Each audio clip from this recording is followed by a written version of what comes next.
Hier, j'étais avec une cliente avec qui on partageait autour de l'éveil et qui vit une situation assez complexe, on va dire, dans sa vie, et qui à un moment me partage à quel point elle sait ce qu'elle est.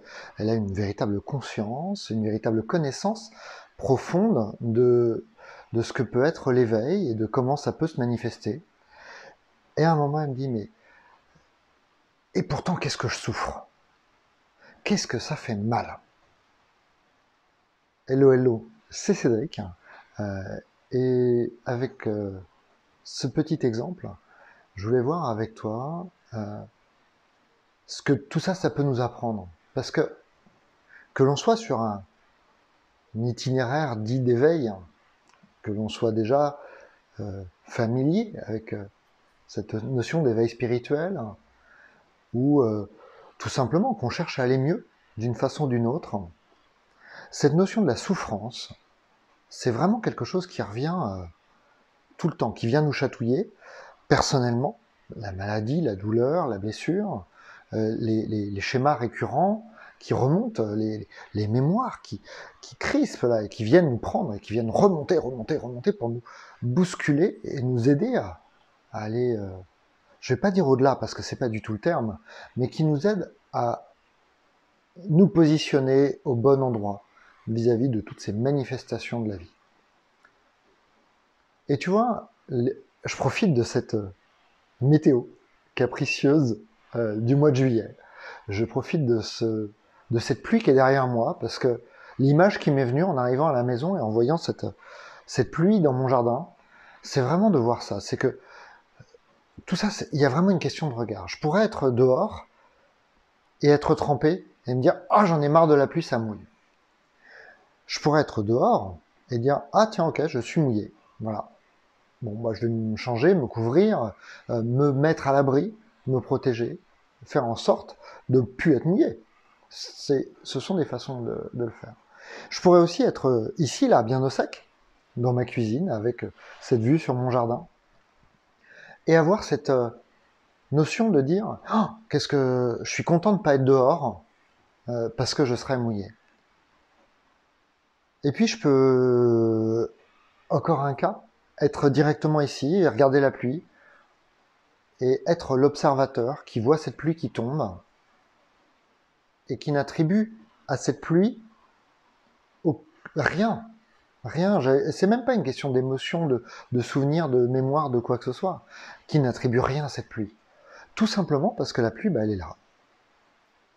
Et que la pluie, elle a aucune intention. Il n'y a aucune intention à cette pluie, elle est là. Alors je peux essayer de la refuser. C'est toujours possible d'essayer de refuser la pluie. Et puis je vais aller mettre dans mon jardin des cloudbusters, des trucs, etc. pour virer les nuages et pas avoir de pluie. Et puis je peux aussi aller danser tout nu dans mon jardin, et puis faire des rituels, des trucs pour ne pas avoir de pluie, parce que quand même, on est au mois de juillet, il devrait faire beau. Je pourrais me mettre en colère, je pourrais être dégoûté qu'il pleuve. Tout ça, je pourrais le faire. Et puis parfois, il y a certaines de ces choses qui ont lieu. Et elles ont lieu, tout simplement. Et je pense que tu vois où je veux en venir. La souffrance, c'est la pluie. C'est la pluie qui est là dans le jardin. Elle est là.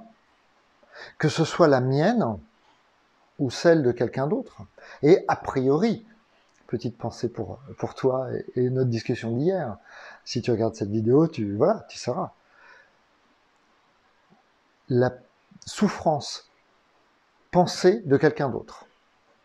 Ou l'incarnation, je porte la souffrance de l'autre. Que ce soit mon enfant, que ce soit mon conjoint, que ce soit mon parent, que ce soit qui que ce soit en fait. Et dans tous les cas, il n'empêche que la souffrance comme la pluie, bah, elle est là. Et que globalement, qui suis-je? Qui est-ce que je pourrais penser être pour dire non à la pluie qui est en train de tomber là? Non.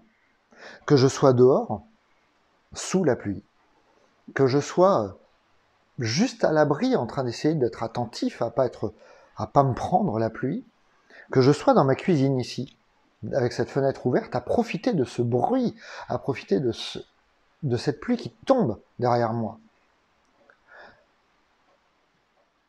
Je peux rien y faire. Parce qu'il n'y a personne qui peut y faire quoi que ce soit. Alors bien évidemment, je pourrais construire un toit plus grand. Je pourrais avoir un store qui m'éloigne de la pluie, qui me protège. Je pourrais rajouter des couches à mon armure qui fait que je ne ressens plus la souffrance, la pluie.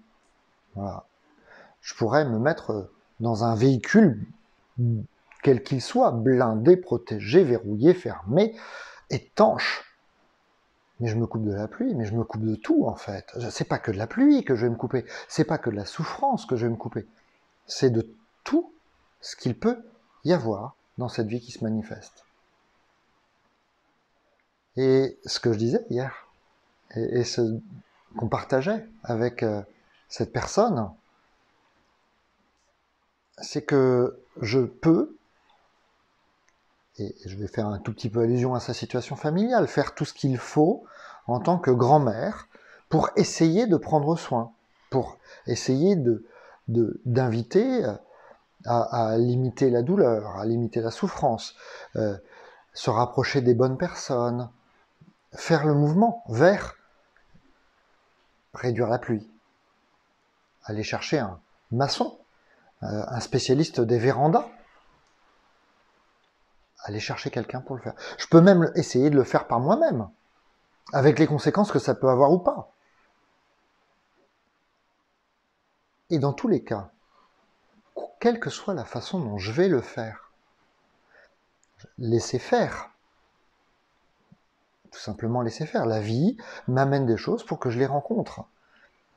L'invitation que je lui ai transmise et l'invitation que je me fais à moi-même en pensant à cette pluie-là, c'est que je peux faire ce qui vient, ce qui se fait naturellement pour vivre avec cette pluie, souffrance, avec cette situation qui se présente, avec cette émotion. Mais je peux le faire parce que ça se fait. Je peux le faire parce que ça a l'élan de le faire. Mais je ne peux pas le faire pour empêcher la souffrance, pour empêcher la pluie, pour réduire la pluie, pour arrêter la pluie. Ce n'est pas mon job. Ça ne l'a jamais été, ça ne le sera jamais. S'il y a souffrance, je peux accompagner cette souffrance, je peux rencontrer cette souffrance, je peux être traversé par cette souffrance. La mienne, éventuellement, dans ce qui est traversable. Et puis aller me faire accompagner, y compris prendre un comprimé parce que j'ai mal. Rien n'empêche ça. Ça fait partie du jeu de l'incarné, ça fait partie du jeu de la vie. Ça peut être de dire, mon enfant a mal, et clairement, enfin voilà, mes filles ont mal, je fais ce qu'il faut pour faire en sorte qu'elles aient moins mal, à mon niveau. Mais je ne me bats pas contre la douleur, j'essaye de faire en sorte qu'elles aient le moins mal possible. Avec un soin énergétique, avec un immense câlin doudou, qui va juste permettre à la douleur de ne plus s'attacher. Et ça n'empêche pas la douleur d'être là. À aucun moment je vais dire, ça y est, t'as plus mal. Non. C'est comment est-ce que maintenant tu la peux vivre? Est-ce que tu peux vivre avec cette douleur? Parce qu'il faut qu'on passe à l'étape d'après, aller voir le médecin, prendre un médicament, aller voir quelqu'un d'autre. Mais c'est pas pour enlever la douleur. C'est pour voir comment la douleur s'accueille depuis l'espace qui est disponible. Et bien évidemment que quand on est collé à l'espace, que quand on est pris comme ça, c'est vachement plus compliqué. Et tout le travail de l'accueil de soi, tout le travail de l'éveil au sens large, tout le travail de la voie spirituelle, c'est d'aller rencontrer en soi cet espace qui est en mesure d'accueillir la douleur, la sienne, physique, morale, mentale, celle que vit l'autre, mais pas en disant j'ai peur qu'il ait mal ou je souffre de sa souffrance. Non, non, non, non, je peux être témoin de sa souffrance et me mettre à ses côtés, mais je vais pas souffrir avec, ça ne sert strictement à rien. Déjà, je peux pas le faire, ça sert à rien. Ça n'existe pas. Globalement, à part me mettre en empathie totale et souffrir avec, il va se passer quoi? Il va se passer quoi? On va être deux à souffrir?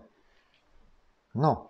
Par contre, je peux tout à fait aller chercher en moi ces ressources pour me poser, pour me mettre dans cet espace de présence qui est le mien, et le mien dans un sens qui n'est pas personnel, mais vraiment me poser dans cet espace intense, immense, sans limite, qui est là, et me mettre avec. Et me mettre avec pour accueillir depuis cet espace-là la douleur, la souffrance qui peut se vivre chez l'autre. Mais j'ai pas l'intention de l'enlever, la souffrance de l'autre. À nouveau, tu vois, c'est vraiment ça le sujet. Quand quelqu'un vient me voir pour un soin énergétique et me dit j'ai mal là, à aucun moment je fais le soin pour lui dire j'enlève le mal. C'est pas le sujet. Le sujet, c'est de rencontrer tout ce qui peut venir avec et de créer l'espace pour que le mal soit accueilli. Et dans ce soit accueilli, tu vois, quand je fais la vidéo sur... oh non, tu iras la chercher dans les playlists si tu veux, sur la façon d'accueillir les entités, le bas astral, etc., en hypnose régressive, mais ça peut se faire de plein d'autres façons. À aucun moment, je l'encourage, je l'invite à rester là ou quoi que ce soit. Non, j'invite à revenir à cet espace de présence. Et c'est ça, entre guillemets, le chemin d'éveil. Le chemin d'éveil, c'est pas arrêter la souffrance. Le chemin d'éveil, c'est vivre la souffrance pour ce qu'elle est. Et dans ce qu'elle est, être présent avec. Et prendre les mesures que l'élan naturel amène à vivre. À aucun moment, il s'agit de suspendre, ou d'arrêter, ou de co-porter une quelconque souffrance. C'est pas le sujet. C'est la meilleure solution pour renforcer à bloc ton symptôme du sauveur, ton syndrome du sauveur. Et dans tous les cas, t'empêcher de vivre ta véritable nature qui est celle d'accueillir. D'accueillir par l'espace que tu peux être. Pas de ce... et je parle pas de la compassion feinte ou de ce truc-là qui dit ah oui, non mais attends, vraiment, j'ai pas envie que tu souffres. Non, ça c'est bon. Ça, on pourrait en faire un bel ego spirituel, on pourrait en faire une belle histoire. Mais c'est pas le sujet. Le sujet, c'est d'être avec et d'être avec tout ce qui peut se vivre à ce moment-là. Parce que la souffrance, elle est là pour dire quelque chose, quelle qu'elle soit. Et la souffrance, et je vais reparler de toi, de notre discussion qu'on a eue hier, mais en fait, elle parle à tout le monde. Le but n'est pas de supprimer la souffrance de l'autre. Le but n'est pas de réaliser qu'on ne peut pas souffrir de la souffrance de l'autre. Le but est de réaliser qu'on est l'espace qui peut accueillir toute cette souffrance. Et que même la souffrance, en fait, et c'est vraiment le point final de tout ça, c'est que la souffrance, elle est là pour nous révéler à nous-mêmes. Elle est là pour nous révéler l'espace d'accueil que nous sommes. Que ce soit une souffrance directe dans notre être, que ce soit une souffrance indirecte par le plus souvent nos proches, c'est quand même un des moyens les plus efficaces de nous toucher. Parce que toucher nos proches, c'est vraiment une des meilleures façons d'activer en nous tous nos systèmes. Mais tout ça, c'est fait pour nous révéler l'espace d'accueil que nous sommes. Et cette souffrance, c'est pas quelque chose de mal. C'est quelque chose qui s'accueille de la même façon parce que c'est un cadeau que la vie nous fait. Alors bien évidemment, quand on est en pleine souffrance, c'est atroce ce que je suis en train de dire. C'est pas à ce moment-là que c'est entendable. Mais c'est peut-être entendable pour toi maintenant, qui n'est pas dans un instant d'atroce souffrance. En tout cas, je te le souhaite. Parce que c'est pas agréable non plus. Hein. Attends, j'ai pas envie. Hein. Moi non plus. Et, tu vois, j'ai pas envie d'avoir d'atroces souffrances dans mon corps. C'est pas vraiment un truc qui me fait kiffer. Hein. Mais si c'est là, bah c'est là. Et si c'est là, effectivement, c'est fait pour renforcer et appuyer, aller chercher quelque chose en moi. C'est fait, c'est un cadeau que la vie me fait pour aller encore plus loin, encore plus loin, encore plus loin, éroder tout ce à quoi je m'attache de bien, de mal, de ci, de ça, de je suis quelqu'un de bien parce que je combats la souffrance, ou je suis quelqu'un de fort parce que je suis plus fort que la souffrance, ou je suis quelqu'un de bien parce que j'aide l'autre qui a mal. Non, c'est pas le sujet, ça l'a jamais été. Le sujet, c'est de révéler en moi, en toi, en nous tous, tout ce que la souffrance active, tout ce que la pluie active. D'ailleurs, il y a presque plus. Bah, d'ailleurs, il pleut plus. Tu vois. D'ailleurs, il pleut plus. Merci la vie. Tu vois, à partir du moment où ça s'accueille, il n'y a plus de lutte. Il n'y a pas une lutte vraiment contre quoi que ce soit. La pluie elle-même est un cadeau pour nous aider à vivre, à grandir, à être nourris, à être remplis de ce que nous sommes, de cet être incroyable que nous sommes. Et tu vois, juste goûter ça. Et pas que nous saurons un jour, hein, que nous sommes maintenant. Pas que nous saurons quand nous n'aurons plus mal, que nous sommes maintenant. Pas que nous saurons quand plus personne autour de nous n'aura mal. Mais de nous, maintenant. Parce qu'il y a, c'est de là que tout se vit. Et c'est de là à chaque instant que ça se vit.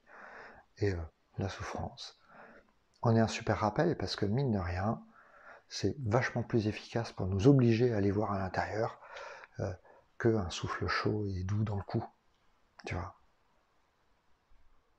Et s'il est facile de dire que le souffle chaud du vent dans le cou est agréable, et pour le coup de ne pas le prendre comme un signe de la beauté de la vie qui œuvre en nous, la douleur, la souffrance, la pluie, c'est un bon témoin de nous amener à tourner le miroir et à regarder en nous comment nous réagissons et comment nous nous comportons, et de voir à quel point nous nous rappelons, ou pas, que tout ceci n'est qu'une manifestation de la vie.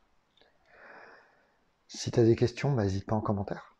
Et puis, si tu as même des questions pour d'autres vidéos, des choses sur lesquelles tu aimerais qu'on parle ensemble, voilà, un petit commentaire et ça me fera plaisir d'en faire une prochaine vidéo. D'ici là, je t'embrasse fort. Et puis, je te dis à très bientôt. Salut!